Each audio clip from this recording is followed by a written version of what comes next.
A lot has changed since the last video on this channel. I now have a cat and a dog.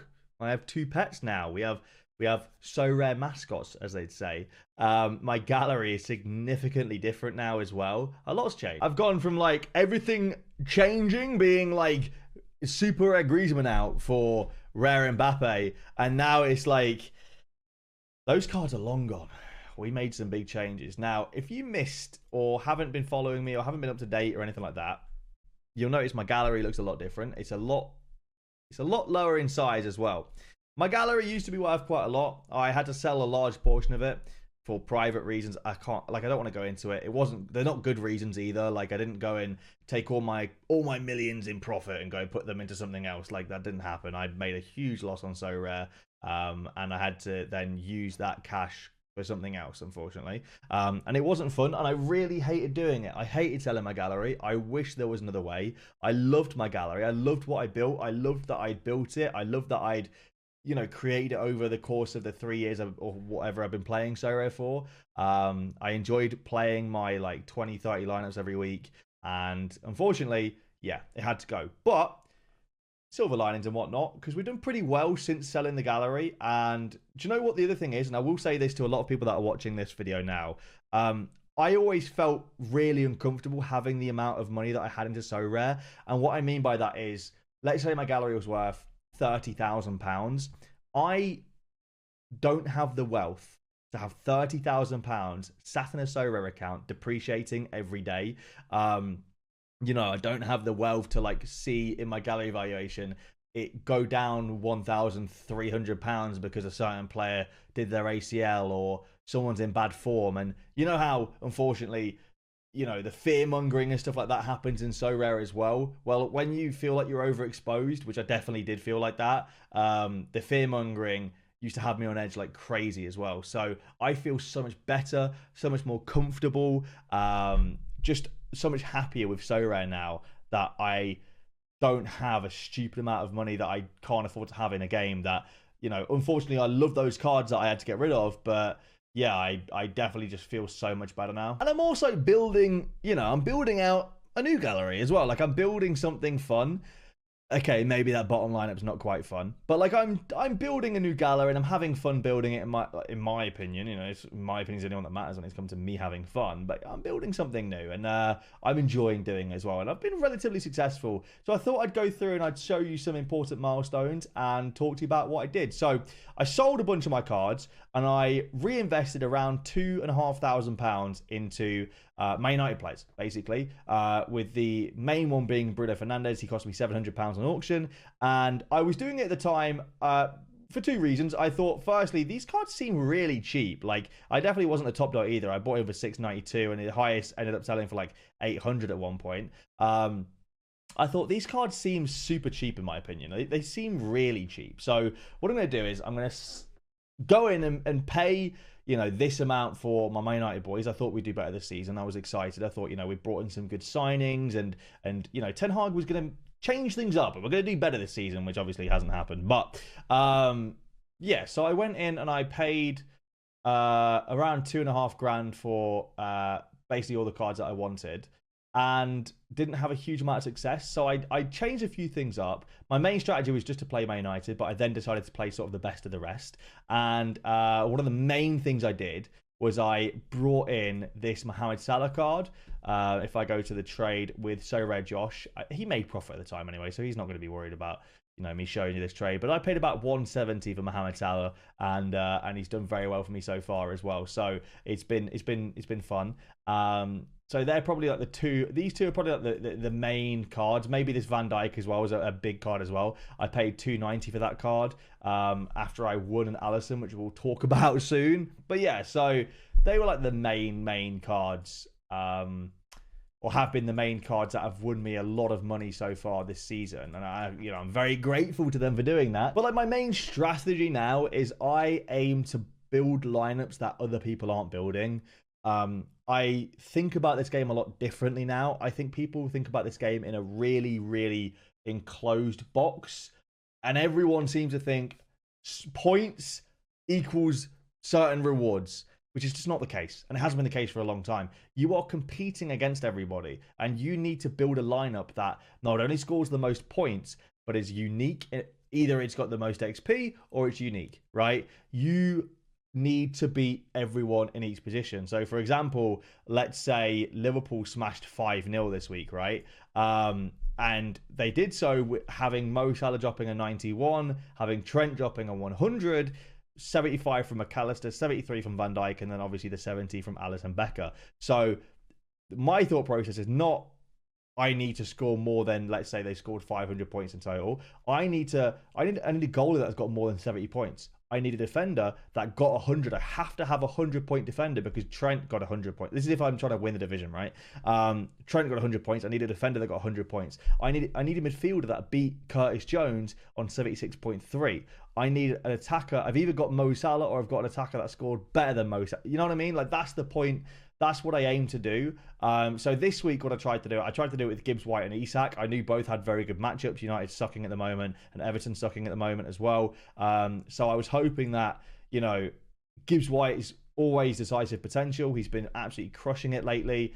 His last 4 or 5 games, he's been an absolute heater. If he can get an 80-90 pointer in this game, a couple of decisives, or AA like he did against Aston Villa, we could be absolutely cooking. And I think he'd get more points than the Liverpool player. Obviously, he ended up getting 70 points, which is unfortunate. It could have been 80-something points if I think it was Jota Silva scored is decisive. And again, with Isak, like Isak was we're trying to beat Trent with this pointer. Like, we need 100 points from Isak, basically. I didn't know that at the time because I didn't know Trent was going to score 100. But yeah, they're my differentials, I guess you could call them. And they got me to 14th this week. It could have been better, but they got me to 14th this week. I'm not complaining at all. Another $200 secured. Very happy about that. So we'll talk about 2 significant game weeks in my Premier League experience so far. The first one being game week 9.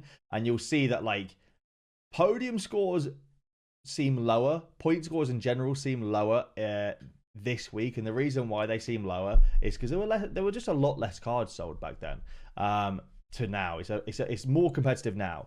But we won Premier League Classic Division 2, which was huge, and I won it with a Man United / Aston Villa sort of duo, and then I just have Van Hecker in there as well, who scored very nicely, which I'm very happy about. He scored very nicely this weekend as well, and I didn't even use him.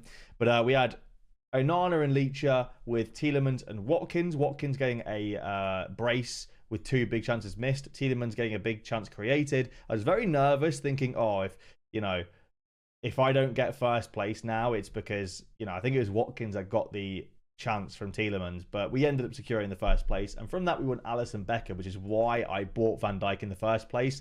I won Becker, and I thought Van Dijk is a premium defender. Trent was a lot more at the time as well, so I went and picked up Van Dijk, who has been fantastic for me so far. If I show you what he's done since he came in, Van Dijk is personally responsible for about £439 of rewards, in total £3,000 nearly, including this week just gone. For a card I paid $290 for, I've already paid Van Dijk off.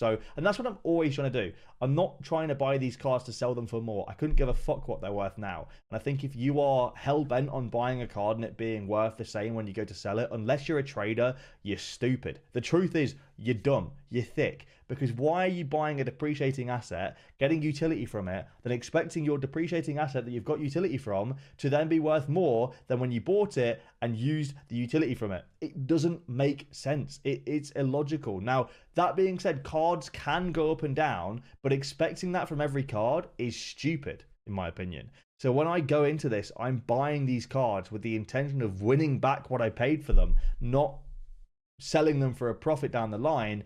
It's not 2020 anymore. It's not the Gary V boom anymore. You know what I'm saying? So that's kind of where my head's at when it comes to buying cards on Sorare. And sorry if that came off aggressive, by the way. That wasn't intentional. But like, I just see a lot of people complaining about card prices going down and things like that. And I just need you to realize, like, use your brain. It doesn't make sense for card prices to go up. That being said, they can go up.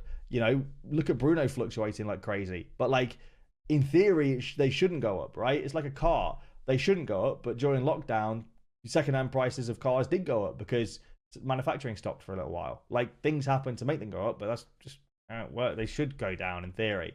But yeah, so that was the first sort of main game week of my time, and it's quite funny because I also came third in Division 4 in season. We came third, 25 points away from first. Could have got it. Unfortunately, Mazraoui did not get decisive or better AA, and we didn't get the clean sheet against Leicester with Henderson, which is unfortunate. And then we came 17th in Division 2, and we were 15 points away from £150. And ironically, like, it was Isak's worst game. He got, I think, hooked off at half time, or he got injured. And Salah, one of Salah's two games this entire season where he didn't get decisive. He's only had 2 games in the Premier League this whole season where he didn't get decisive. And this was one of them, which obviously contributed to me winning the division, because I would not have won if Salah did. Like this would not happen again unless Haaland blanks, De Bruyne blanks, Salah blanks. Like, that's why these kind of lineups work, because this game week specifically, Liverpool lost 1-0 at home, and the main smashers did not smash. So yeah, it's kind of like why it worked out so well for me. But this was massive because we won Alisson, and then we bought Van Dijk because of that, and Van Dijk's been huge. Even though I've literally, like, this week is the first reward I'm going to win with this Alisson because he's been injured since I won him. I'm not complaining at all. And then the second main week, the biggest week of my Sorare experience so far, I think, in terms of literally me playing it. The only times I've had bigger experiences, I won Cap 270 Super Rare, so I won my first unique, but that only sold for £1,000 only, but in comparison to the £2.5 we won this week. And then I won a Josh Kimmich from All-Star Rare Pro. I think I sold that for £2,300. And I won a Star Super Rare, which was Super Rare Luis Suarez, who I sold for £700. So this is the most money I've ever won in a single game week, and my biggest ever game week, yeah. And it came from a lineup of Liverpool and Man United. So United won 3-0 at home to Leicester. Liverpool won 2-0 at home to Villa. I captained Salah. I actually massively regretted it because I knew I should have captained Bruno as well, but luckily we still won anyway. Did we win by a lot? We won by 4.5 points. Man, I'd have been so pissed if I didn't captain Bruno and lost or came second. And then Div 3, we also won £55. I did captain Bruno in this one. Excuse me. Funnily enough, I kept having the same issue where I couldn't pick the right defenders to use from United. And I think this week, I'm pretty sure Dalot and Leacher both smashed. I know Leacher smashed. Oh, sorry, Dalot didn't. Dalot did horrifically. Yeah, Leacher got 100 points, and in this lineup, the extra 50 points would have got me like double my money. Yeah, Leacher was in this lineup here, which sucked because McNeil didn't even play, and we were like, what? I mean, we would have needed a big score from him. Rashford dropping a 38-pointer, unfortunately, but like, yeah, that sucked.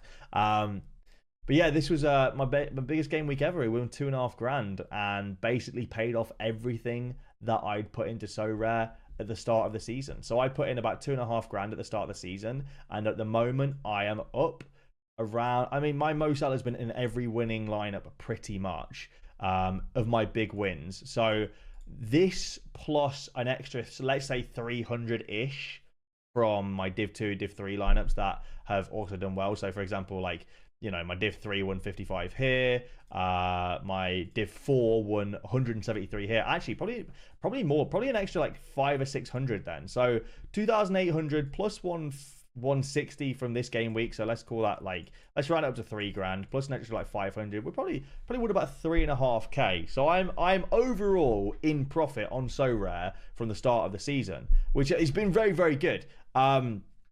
And that is just from me. Basically, my whole strategy is to just build lineups that other people don't build. I'm noticing, or I'm not noticing, and I don't know how to word this in a way that doesn't make me sound like a cocky little prick, which I'm not, I promise you. I've noticed that there are certain players that I know personally in Sorare that when I buy certain cards, if I tweet about buying them, or if I tweet certain players in certain lineups, I will see them do it. And I'm like, bro, you need to realize the whole idea is you need to build your own lineup that is unique. Not just copy me. I had to get that one out there. There is a couple. I'm not going to name and shame because I wouldn't do that. And also, like, I understand, like, I didn't invent this idea of building a unique lineup, and if I think a player is good, very good chance another person feels that player is good as well. So, like, it could just be me in my tinfoil hat thinking that someone's copying me, and in reality, they just had the same idea that I had. So, yeah. But all in all, that's kind of like where I'm at with Sorare, where I've been. I just noticed that this game week alone, we picked up 300 in non-Salah lineups. So like, yeah, that's crazy. So it's probably even more than that. It might be a $4,000 one, to be honest. But I've done very well, and I've enjoyed Sorare more than I've ever enjoyed it. The only thing that I'm not enjoying at the moment is I'm fluctuating divisions heavily. There is going to be a gallery reshuffle soon, and I'll make a video on that when I do it. And I'll show you the cards I've brought in and the cards I've got rid of and why I've got rid of certain cards. I haven't quite mustered up the strength to get rid of the United cards yet, which is annoying. I'm just hoping, what I hope from United is like, I don't expect us to do well every week. We are sucking at the minute. We're 14th. But like, I know I'm asking a lot with how we've performed recently, but Southampton at home, give me a clean sheet. Let us score 2 or 3 goals.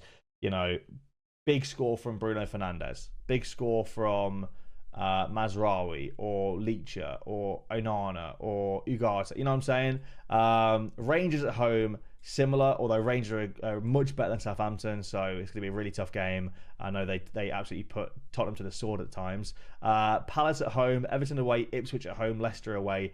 They're the game weeks where I'm hoping at least to get a clean sheet, or at least a bunch of my United cards to be usable. But I've kind of written it off this season.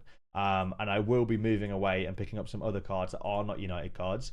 But that's kind of where I've been at, why I've not been posting as well. I've been super busy. And I also I've really enjoyed being like low key and just doing my own thing, not tweeting about it, not talking about it. I've noticed that like I was doing really, really well. And then the moment I started doing Sorare Rambles again and Sorare data shows and stuff like that, like it's stupid for me to give a roadmap to other people of my success, which there's no guarantee that my success will continue, by the way. Like, I've been lucky. I'm not going to lie to you. I've been very lucky. There's no guarantee that will continue, but it's pretty stupid for me to sit there and just give people a roadmap of what I've been doing, why I've been doing it, why you should do it, and then all of a sudden now I'm competing with extra people that are doing the exact same thing I'm doing, right? It makes no sense. So that's why I've been kind of low-key about it. But I've got some ideas of videos we can make, and if you've got any more ideas in the comments down below, please let me know what you'd like to see. I love the idea of like making a £50 budget, buying a limited team, for example, and then trying to get it to Div 1. How long does it take? The setbacks, you know, what's realistic to expect with that budget and things like that. I think that'd be really cool. So if you want to see something like that, that'd be awesome. And if you just want to hear me ramble, I'm also like, I'm down to just make some longer videos where I ramble and talk about stuff that's changing. But I definitely have one in the pipeline when I make some changes to the gallery soon. And yeah, let me know that Road to Glory idea. I really like that idea as well. And if you've got any other content ideas, I'm not going to sit here and do you guys should buy this guy. I think they are some of the cringiest videos. Like, there are some videos that are good, but we are at a point now where we're not scouting the next hidden gem. That's not Sorare anymore. It used to be Sorare 3 years ago, but nowadays, like, you know, we're not scouting the next Sorare hidden gem because, like, it just isn't the game anymore. Like, you know, you can't bank on randoms coming out of nowhere and smashing it at, you know, within random weeks. It just doesn't, unfortunately, like, especially with how divisions work, unless you're running a really low priority Div 3 lineup, like, you just can't do it anymore. You have to put your best cards in Div 1, and those cards have to be reliable and things like that. So, yeah, I'm not gonna sit there and be like, guys, you should go and buy this guy. He's 16. He's a goalkeeper. By the time he's 25, he might be the second goalkeeper somewhere. And by the time he's 30, he would have played 3 games. Like, I'm just not. It's never been me. I'm not going to do it. But if you've got any ideas, let me know in the comments down below. I don't even think this video had any kind of sort of structure whatsoever. But I had fun. So we'll do more of these. Thank you for watching. I don't know what to say. Yeah. Subscribe, leave a like. I don't even know how many subs are on this channel, to be honest. How many subs are we on? 1,500. Let's go, baby. You guys are the goats. Let's go. Damn. We're back. Let's go.